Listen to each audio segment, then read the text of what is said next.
여러분들 여름이 되면 해수욕장에 가보셨죠? 해수욕장에 가면은 굉장히 소란스럽습니다. 파도 소리, 또 음악 소리, 또 웃는 소리, 떠드는 소리, 뭐 고함 소리까지 그야말로 정신이 없습니다. 그런데 그런 가운데 이 인명 구조를 하기 위해서 구조대원들이 상을 붙지 않습니까? 그래서 어떤 사람이 그 구조대에게 이런 질문을 했더군요. 이렇게 많은 사람들이 들어가서 수영을 하고 떠들고 움직이고 있는데 어떻게 그 물에 빠져서 살려내는 그런 사람하고 또 이 노는 사람들하고 어떻게 구분할 수 있습니까? 라고 물어보면은 그 구조대원 양말이 저는 충분히 알아들을 수가 있습니다. 왜냐하면 이 노는 사람의 고함치는 소리와 또 정말 위험에 빠져서 자기 생명을 구해달라고 하는 그 소리는 충분히 구분이 됩니다. 또한 장난으로 글자고 치는 그런 술깃과 정말 호죽거리면서 목숨을 살려달라고 하는 그런 손짓은 확실히 구분이 됩니다. 라고 대답했다고 해요. 여러분 이 얘기 듣는 거 아니십니까? 저는 그 말을 들으면서 저도 마음이 참 와닿았습니다. 왜냐하면 우리 인생도 비슷한 것 같아요. 참 여러분도 계시겠지만 요즘 세상 얼마나 혼란스럽고 시끄럽습니까? 지금도 뭐 미국, 이란 전쟁, 뭐 중국 전쟁 정신이 떴습니까? 그래서 뉴스도 시끄럽고 사람들 말이나 메시지도 혼란스럽고 또 우리 머릿속 생각까지도 어지럽습니다. 좀 가만히 있어도 조용하지가 않아요. 그래서 겉으로는 멀쩡해 보여도 속으로는 무너지는 사람들이 많이 있습니다. 또 얼굴은 웃고 있지만은 진짜 마음은 울고 있는 사람도 상당히 많다는 거예요. 그런데 감사한 것은 하나님께서는 이 시끄러운 세상 속에서도 진짜 우리의 긴급한 SOS를 알아듣고 구원해 주신다는 그런 말씀입니다. 우리 사람들은 그 정도가 아니고 그래 뭐 이걸 아무것도 아닌데 라고 넘어갈 수 있습니다. 하지만 하나님께서는 절대 그냥 지나치시지 않으십니다. 우리 안에 숨은 그 조그만 심술에도 또 안타까운 눈물도 우리의 마음 떨림도 보고 듣고 계십니다. 오늘 본문은 바로 그런 상황 속에서 주신 말씀입니다. 성경에 보면 예레미야는 지금 편안함이 쉽지 않아요. 감옥 뜰 있는 그 감옥에 갇혀 있다고 기록되어 있습니다. 그렇기 때문에 정말 막 기분이 좋고 기도가 수술라고 하는 그런 상황도 아니었습니다. 오히려 감옥이라는 그 현실 안에 갇혀 있는 상황입니다. 그런 일에 대해 하나님께서 뭐라고 말씀하셨습니까? 그래 조금만 기다려 내가 이 상황을 바꿔줄게 라고 말씀하시지 않았습니다. 너 문제부터 다 해결해 줄게 라고도 말씀하시지 않았어요. 오늘 하나님께서 먼저 하신 말씀은 무슨 내용입니까? 너는 내게 부르짖으라. 오늘 이 말씀은 꼭 예레미야만 해당되는 것이 아닙니다. 지금 이 시간에도 마음이 답답하고 속이 타는 사람, 지금 뭘 어떻게 해야 할지 모르는 그런 모든 사람들에게도 해당되는 말씀입니다. 따라서 오늘 저 여러분들은 우리가 왜 하나님께 부르짖어야 하는지 그 이유에 대해서 함께 알아보면서 은혜를 나누고자 합니다. 왜 우리가 하나님께 부르짖어야 합니까? 첫 번째로 하나님은 듣는 척만 하시는 분이 아니라 진짜 들으시는 분이기 때문입니다. 여러분 요즘 이런 일 종종 경험하지 않습니까? 나는 열심히 정말 성실하게 말 걸고 있는데 하고 듣는 것 같아요. 그래서 한참 지나서 가만히 보니까는 실질적으로 내가 말하는 내용 듣지 않고 딴 생각하고 뭐 그런 경우를 뭐 자주는 아니지만 종종 경험할 수 있는 그런 상황입니다. 우리 사람들은 그래요. 심지어는 대화하면서도 막 셀프 보면서 딴청하고 그런 경우도 많은데 그러나 우리 하나님께서는 결코 그렇지 않으시다는 얘기예요. 하나님은 응응해놓고 딴 생각하시거나 그 기도를 접수만 하시는 분이 아니라는 거예요. 오늘 본문에서 하나님께서 말씀하십니다. 내가 네게 응답하겠고. 이 말씀은 그래 그냥 힘내 이런 정도가 아니에요. 그래 네가 정말 SOS를 치면은 내가 꼭 듣고 거기에 대한 확실한 대답을 해주겠다는 그런 약속의 말씀입니다. 사실 우리가 기도하다 보면 그런 생각이 들 때가 있습니다. 야 이런 정도의 이런 일 가지고 내가 하나님께 기도할까라는 그런 생각이 들 때가 있어요. 그래서 내가 장로인데 목사인데 집사인데 뭐 이런 정도는 혼자 해결하지 그러면서 기도를 미루는 그런 경우도 있습니다. 그런데 여러분 정말 큰 문제입니까? 그렇지 않아요. 내 마음을 흔드는 그 어떤 문제도 나에게 있어서는 그것이 큰 문제가 될 수 있다는 것입니다. 남이 보기에는 별것 아니다 하더라도 내가 밤잠 설칠 정도가 된다고 하면 그 문제는 저에게 굉장히 중요하고 심각한 문제라는 얘기예요. 따라서 우리 하나님께서는 그 어떤 작은 얘기도 세밀하게 드신다는 사실을 믿으시기 바랍니다. 작은 한숨도 들으시고 작은 눈물도 보시고 작은 기도도 들어주십니다. 기도는 어려운 게 아니에요. 기도는 하나님께 솔직하게 말 거는 것 그 자체가 기도예요. 하나님 저 답받아요. 좀 힘들어요. 하나님 왜 이런지 모르겠어요. 하나님 우리 엘센트 교회에 꼭 합당하고 정말 맞는 그런 목사님 보내주세요. 이게 기도예요. 다시 말씀드리지만 기도는 솔직하게 하나님께 아뢰는 것입니다. 그러니 하나님 앞에서 괜히 체면 칠 필요가 없어요.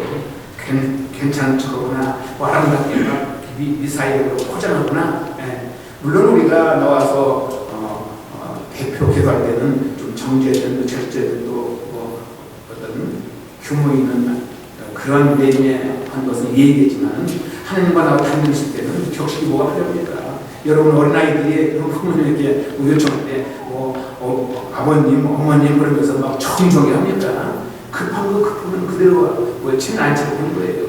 그것이 바로 하나님과 저희들과의 관계의 얘기입니다. 따라서 우리는 믿음 좋은 척 할 필요도 없고 또 체면 칠 필요도 없습니다. 여러분 혹시 아무에게도 말 못할 그런 고민이 있으십니까? 그렇다면 지금 이 시간에도 그 하나님께서는 우리들의 SOS를 들으신다는 사실을 믿고 꼭 실천하시기를 바랍니다. 두 번째로 하나님께서는 내가 생각한 것보다 더 크게 일하시는 분입니다. 그렇기 때문에 우리는 기도해야 돼요. 본문 내용입니다.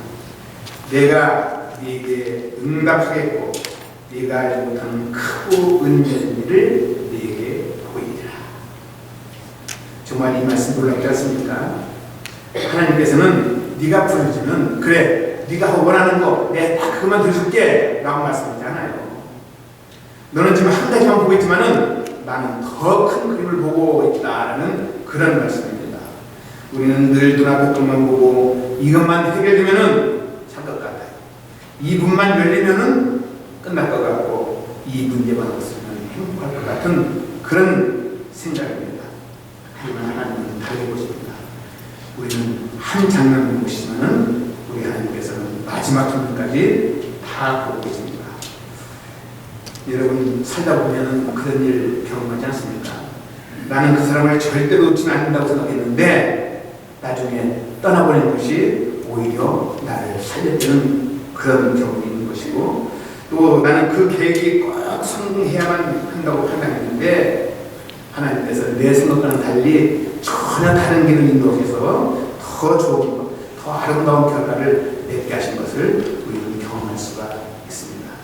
그래서 성도에서는 하나님 제 뜻대로 제가 원하는 대로 해주세요 라는 그런 내용이 아니라 참된 기도는 하나님의 뜻 가운데 내가 알지 못하고 내가 원하는 것보다도 더 좋고 더 아름답고 좋은 것을 지어주세요 라는 그런 기도의 제목이 되어야 합니다. 에베소서 3장 20절에 보면 하나님은 우리가 구하는 것이나 생각하는 것보다 더 넘치도록 하실 수 있는 분이라고 분명히 기록되어 있습니다. 우리는 막혔다고 생각하면 하나님께서는 그곳에서 길을 만드십니다. 우리는 끝났다고 판단하시면 하나님께서는 바로 그 시점부터 시작하십니다. 혹시 오늘 이 문제 하나만 해결됩니다 라는 그렇게 생각하는 분이 계십니까? 물론 그 마음 이해합니다. 그런데 하나님께서는 그 문제 하나만 해결해 주시는 것이 아니라 오히려 그에 더불어서 덤으로 다른 것까지도 해결해 주신다는 그 사실을 꼭 기억하시기 바랍니다. 따라서 그 문제를 통해서도 우리가 몰랐던 길, 또 생각하지 못했던 은혜, 상상하지 못했던 그런 방법으로 우리에게 해결의 길을 주십니다. 그러니 너무 빨리 끝났다고 판단하지 마십시오. 우리가 끝났다고 생각할 때 하나님께서는 바로 그 시간에도, 지금 이 시간에도 일하고 계시는 사실을 꼭 믿으시기 바랍니다. 세 번째로, 기도는 문제를 없애는 마술이 아닙니다. 기도는 문제 속에서 하나님을 붙드는 그런 줄이기 때문에 우리는 하나님께 기도해야 합니다. 많은 사람들이 기도하면은 이렇게 생각해요. 그래, 기도 열심히 하고 기도 많이 하면 나에게 어려운 일이 안 생길 거야. 나에게 힘든 일은 없을 거야. 이렇게 생각하시는 분들이 없지 않아 있습니다. 여러분 그렇게 생각하십니까? 그렇지 않아요. 성경에 보면 그 예들이 많이 나와 있지 않습니까? 우리 오늘 본문에 나온 예레미야. 이 예레미야는 정말 기도하는 사람이었어요. 근데 현실이 어때요? 뜰 안에 감옥에 갇혔다고 했어요. 우리 삶도 마찬가지예요. 다니엘 역시 기도에 용서했잖아요. 그런데 어디에 내던졌습니까? 사자굴에 내던지고 뜨거운 용광로에 내던졌어요. 그게 우리 현실입니다.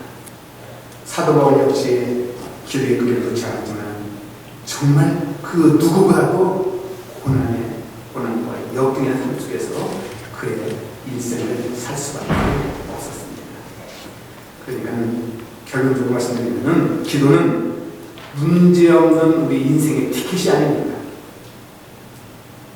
기도는 문제 한가운데서도 하나님을 놓치지 않게 하는 줄이라는 사실을 여러분은 알아야 합니다. 바로 이것이 중요해요. 기도한다고 해서 당장 상황이 바뀌지 않을 수도 있고 또 여전히 답답하고 힘들 수도 있습니다. 그런데 기도의 심리는 방법이 있어요. 상황은 그대로인데 내 마음, 내 심령이 바뀌어야 돼요. 환경은 그대로지만은 내 중심이 덜 흔들립니다. 이게 기도의 능력이고 기도의 심리입니다. 왜 그렇습니까? 우리가 기도하면은 나는 나 혼자인 줄 알았는데 하나님께서 함께 하시고 같이 동행해 주시고 축복해 주시기 때문입니다. 여러분, 인생에서 가장 무서운 것이 무엇이라고 생각하십니까? 많은 사람들은 병이라고 생각하지 않습니까? 특별히 암. 병 걸리면 무섭죠. 힘들죠. 괴롭습니다. 그런데 그것도 힘들지만은 그보다 더 힘든 것이 있어요. 그게 무엇입니까? 바로 혼자라고 느끼는 그 고독감이 정말 사람을 힘들게 만든다고 해요. 몸이 아픈 것도 괴롭고 앞날이 안 보이는 것도 견디기 힘들지만은 그보다 더 무서운 것은 이 세상에 나 혼자뿐이야. 이런 생각이 드는 것이 가장 힘들고 어렵다는 것입니다. 그런데 우리는 기도하는 순간 깨닫게 됩니다. 아, 내가 결코 혼자가 아니구나. 지금도 하나님께서 나와 함께 하시구나. 이거 평소에 못 느껴요. 그러나 기도하면은 우리가 느낄 수가 있고 깨달을 수가 있습니다. 바로 이 확신이 저와 여러분들을 살리는 그런 기도되는 것을 여러분들은 믿으시기 바랍니다. 여러분 요즘에 휴대폰 있으시죠? 이 셀폰이 없으면은 생활이 안 되는 것 같아요. 저도 참 강의에서 이런 말씀드리지만은 아침에 일어나면 셀폰 들고 가요. 어디 목사가 기도해야 되는데 그래 물론 뭐 상황에 따라 다르겠지만 이 정도로 보통 사람들이 전부 셀폰과 연관되어 있다 이거예요. 그렇기 때문에 이 셀폰을 사용하다 보니까 배터리가 방전되지 않습니까? 그런데 여러분 1%밖에 안 남았다고 생각할 때 그때 마음이 얼마나 어떻습니까? 합니까? 그래, 뭐 1%, 아직도 1%는 하는데, 뭐 넉넉해. 그런 마음으로 여러분 생각하십니까? 1% 아니 10%만 하면 여러분 불안할 거예요. 그런데 그 1% 남았을 때 충전 안 해주면 불안해요. 왜냐면 아무리 뭐 좋은 셀폰이라 하더라도 전기가 연결이 안 받고 연결 안 되면 아무 쓸모 없지 않습니까? 그 무슨 의미가 있습니까? 근데 셀폰뿐만 아니라 우리 영도 마찬가지예요. 기도는 하나님께 연결되는 그런 충전선이에요. 사랑하는 성도 여러분, 우리 인생이 바뀌는 출발점은 환경이 바뀌는 순간이 아니라 바로 무릎이 부러지는 그 순간이라는 사실을 여러분들 알아야 합니다. 기도는 그냥 내가 마음이 답답해서 물적해서 이렇게 하는 것이 아니라 정말 살고 싶은 삶이 하는 그런, 또 하나님 없이는 살 수 없어 라는 그런 사람들이 매달리는 것이 바로 기도예요. 바로 그런 사람들의 수단이 기도라는 사실을 알아야 합니다. 사랑하는 성도 여러분, 말씀을 정리합니다. 오늘 설교의 핵심은 아주 분명해요. 하나님께서는 우리의 부르짖음, 즉 SOS를 꼭 들으시고 응답하신다는 것을 믿으시기 바랍니다. 괜히 혼자 괜찮은 척, 또 아무것도 아닌 척 의미가 없어요. 우리가 진짜 힘들고 어려울 때마다 하나님께 부르짖으세요. 즉 SOS를 치세요. 하나님께 무릎 꿇고 부르짖을 때 우리는 그 길을 무난히 해결할 수 있습니다. 여러분, 위급할 때 거는 전화번호가 몇 번입니까? 뭐 한국에서는 119, 112 그렇지 않습니까? 근데 뭐 멕시코도 그렇고 미국도 그렇고 911 아닙니까? 911, 911 거리는 비상 대기하는 사람 연결되어 있어서 빨리 우리 구해주시는 그런 사람 연결돼요. 여러분, 우리 영혼이 위급할 때 연결되는 전화번호가 뭐입니까? 오늘 보면 333. 여러분 다 잊어먹어도 그거는 꼭 기억하세요. 예레미야서 33장 3절에 있습니다. 너는 내게 부르짖으라. 내가 응답하겠고 네가 알지 못하는 크고 은밀한 계획성에 적혀 있는데 크고 은밀한 놀라운 일이에요. 그 계획을 우리에게 응답해 주시고 보여주시고 축복해 주신다는 그 말씀입니다. 오늘 짧은 이 말씀을 통해서 우리가 하나님이 잘하는 이런 말씀이지만 다시 한번 우리 마음속에 그래, 다른 분들만 333을 기억하자. 그래서 힘들고 어려울 때마다 이 333을 돌리시는 엘사베트 한국의 성도님들 되시기를 진심으로